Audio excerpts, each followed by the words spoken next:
Taste the Daily. Madurai மேற்கு புறநகர் மாவட்டம் கள்ளிக்குடி ஒன்றிய அதிமுக சார்பில் ஆலோசனை கூட்டம் நடைபெற்றது. இக்கூட்டத்திற்கு ஒன்றிய செயலாளர்கள் வேப்பங்குளம் கண்ணன், ராமையா, பிரபுசங்கர் ஆகியோர் தலைமை தாங்கினர். கள்ளிக்குடி பகுதியில் மாற்றுக் கட்சியை சேர்ந்த ஏராளமானோர் அதிமுகவில் தங்களை இணைத்துக் கொண்டனர்.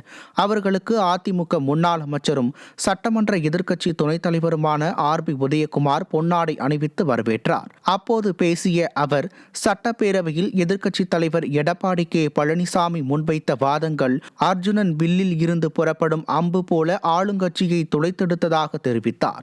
இந்த நிகழ்ச்சியில் கழக அமைப்பு செயலாளர் மகேந்திரன், முன்னாள் சட்டமன்ற உறுப்பினர்கள் மாணிக்கம், சரவணன், கருப்பையா, மாநில நிர்வாகிகள் டாக்டர் விஜயபாண்டியன், வெற்றிவேல், ராமகிருஷ்ணன் உள்ளிட்ட பலர் கலந்து கொண்டனர்.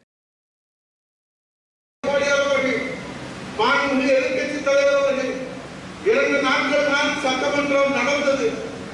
ஆனால் 2 நாட்களிலே இன்றைக்கு புரட்சி தலைவர் எடப்பாடியார் அவர்கள் எடுத்து வைத்த அந்த வாதங்கள் நம்முடைய அர்ஜுனன் வில்லிலிருந்து புறப்படுகிற அம்பை போல ஆளுநர் கட்சியை தொலைத்தெடுத்த காரணத்தினாலே அதிலிருந்து அவர்களால் இன்னும் மீண்டு வர முடியவில்லை.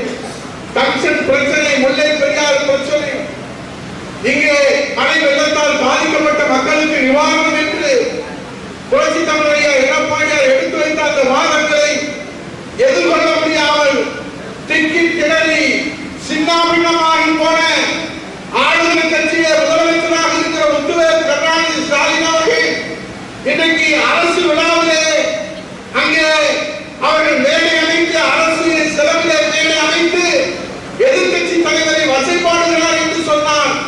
இன்றைக்கு எதிர்கட்சி தலைவர் எடுத்து வைக்கிற வாதங்களுக்கு முதலமைச்சரால் பதில் சொல்ல